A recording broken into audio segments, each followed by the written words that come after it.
Assalamualaikum warahmatullahi wabarakatuh.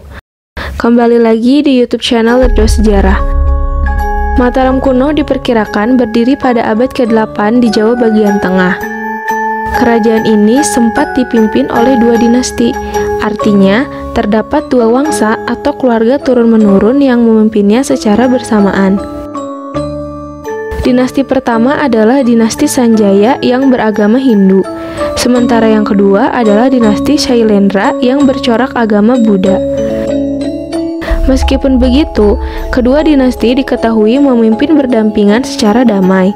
Strategi pemerintahan yang digunakan biasanya kedua dinasti saling mengisi kekosongan, namun terkadang juga memerintah secara bersama. Lokasi kerajaan Mataram kuno diperkirakan berada di sekitar Medang dan terletak di Poh Pitu. Hal tersebut diambil dari sumber sejarah yang berisi mengenai letak kerajaan Mataram kuno. Namun, letak Poh Pitu sendiri sampai sekarang belum jelas di mana lokasinya. Lokasi kerajaan kemungkinan berada di sekeliling pegunungan atau sungai yang di sebelah utaranya terdapat Gunung Merapi, Merbabu, Sumbing, dan Sindoro. Sementara itu, di sebelah barat terdapat Pegunungan Serayu. Lalu di sebelah timur terdapat Gunung Lawu. Kemudian, di sebelah selatan kerajaan ini berdekatan dengan Laut Selatan dan Pegunungan Seribu.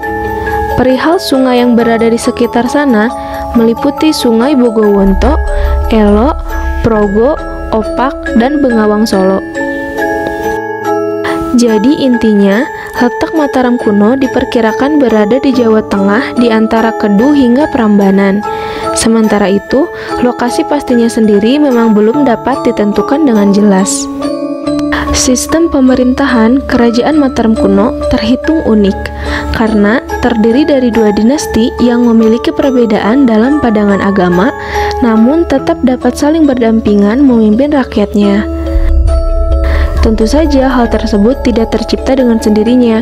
Pada mulanya, timbul persoalan dalam keluarga Shailendra setelah kekuasaan Raja Panangkaran berakhir. Penyebabnya adalah adanya perpecahan antara anggota keluarga yang memeluk agama Buddha yang sebelumnya memeluk agama Hindu. Hal tersebut menimbulkan perpecahan di dalam pemerintahan Mataram kuno. Satu pemerintahan dipimpin oleh tokoh-tokoh kerabat kerajaan yang memeluk Hindu di Jawa bagian utara. Kemudian, tokoh-tokoh keluarga yang sudah memeluk Buddha berkuasa di daerah selatan.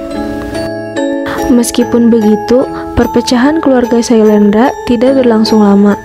Keluarga ini akhirnya bersatu kembali ditandai oleh perkawinan Rakai Pikatan dari keluarga yang beragama Hindu dengan Pramudawardhani, putri dari Samaratungga.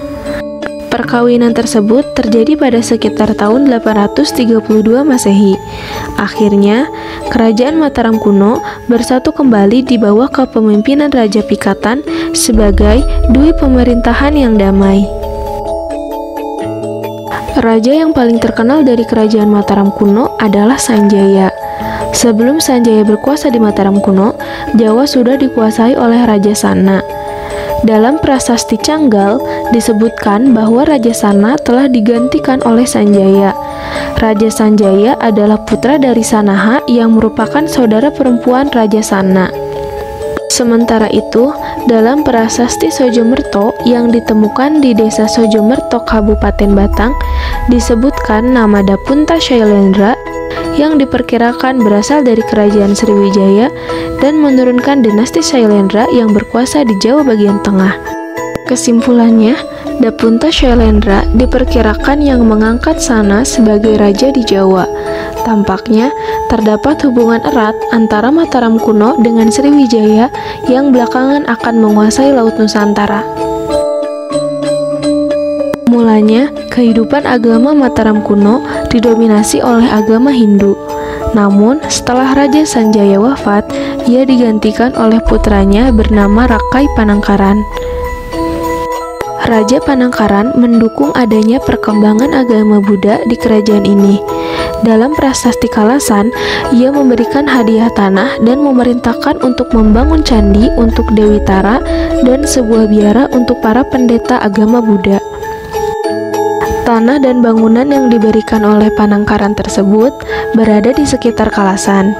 Prasasti Kalasan juga menyebutkan bahwa Raja Panangkaran disebut juga Sri Maharaja Dyah Pacapana Rakai Panangkaran. Raja Panangkaran kemudian memindahkan pusat pemerintahannya ke arah timur karena telah berhasil menaklukkan musuh-musuh kerajaan yang sebelumnya menguasai kawasan tersebut. Kemudian, setelah Raja Panangkaran wafat, sempat terjadi perpecahan antara keluarga yang masih menganut Hindu dan sebagian yang sudah menganut agama Buddha. Namun, perpecahan tersebut tidak berlangsung lama, dan di Kerajaan Mataram kuno, penganut agama Hindu dan Buddha hidup rukun.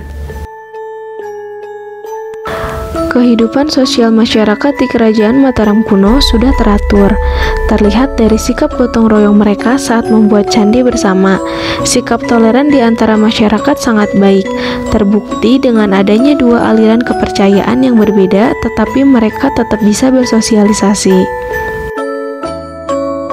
Perekonomian Kerajaan Mataram kuno saat itu bertumpu pada sektor pertanian, karena letaknya yang cukup disebut sebagai pedalaman yang memiliki tanah yang subur. Berikutnya, Mataram dimulai mengembangkan kehidupan pelayaran. Hal ini terjadi pada masa pemerintahan Balitung yang memanfaatkan Sungai Bengawan Solo sebagai lalu lintas perdagangan menuju pantai utara Jawa Timur. Masa kejayaan Mataram kuno. Raja Kerajaan Mataram kuno yang paling terkenal adalah Raja Sanjaya. Dalam meneruskan kekuasaan sana, Sanjaya bersikap arif, adil dalam memerintah, dan memiliki pengetahuan luas. Buktinya, para pujangga sangat hormat terhadap Sanjaya. Di bawah pemerintahan Raja Sanjaya, rakyat hidup makmur, kerajaan menjadi aman dan tentram. Di bawah kerajaan Sanjaya, Mataram kuno mengalami masa keemasannya. Sanjaya juga dikenal sebagai raja yang benar-benar paham isi kitab suci. Selain itu, kerajaan ini juga sempat mengalami masa kejayaan di bawah kekuasaan raja terbesar lainnya, yakni Raja Balitung. Ia memerintah pada tahun 898 sampai 911 Masehi dengan gelar Sri Maharaja Rakai Wakufura Dyah Balitung Sri Darmadia Mahasambu. Pada pemerintahan Balitung, bidang-bidang politik, pemerintahan, ekonomi, agama, dan kebudayaan mengalami kemajuan. Ia telah membangun Candi Prambanan sebagai candi yang anggun, megah, dan relief-relief yang sangat indah. Namun, tak lama setelah kekuasaannya berakhir, kerajaan ini mengalami kemunduran. Keruntuhan Kerajaan Mataram kuno. Sesudah pemerintahan Balitung berakhir, Kerajaan Mataram mulai mengalami kemunduran. Raja yang berkuasa setelah Balitung adalah Daksa, Tulodong, dan Wawa. Beberapa faktor yang menyebabkan kemunduran Mataram kuno antara lain adalah bencana alam dan ancaman dari musuh, yaitu Kerajaan Sriwijaya.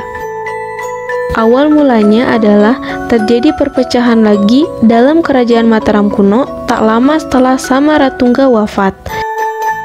Anak Samaratungga dengan Dewi Tara yang bernama Balaputradewa menunjukkan sikap menentang terhadap Pikatan. Pertentangan itu akhirnya melahirkan perang perebutan kekuasaan antara Pikatan dengan Balaputradewa. Dalam perang tersebut, Balaputradewa sempat membuat benteng pertahanan di perbukitan sebelah selatan Prambanan. Benteng tersebut sekarang kita kenal dengan Candi Boko. Pada akhirnya, Balaputradewa terdesak dan melarikan diri ke Sumatera. Kemudian, Balaputradewa menjadi raja di Kerajaan Sriwijaya.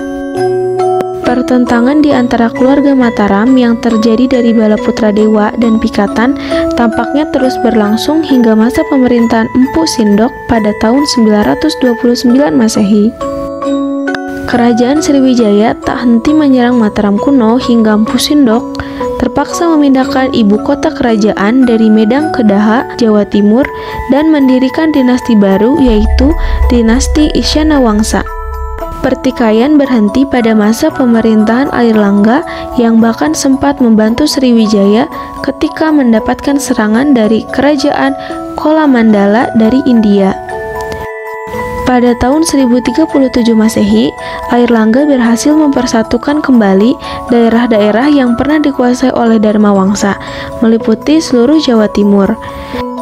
Pada tahun 1042, Airlangga mengundurkan diri dari tahta kerajaan, lalu hidup sebagai pertapa dengan nama Resi Gentayu. Peninggalan Kerajaan Mataram kuno. Candi peninggalan Kerajaan Mataram kuno menjadi salah satu peninggalan kerajaan yang paling penting.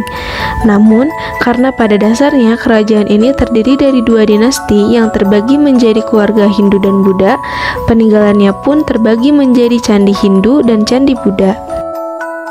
Keluarga Sanjaya yang beragama Hindu meninggalkan candi-candi di Jawa bagian utara.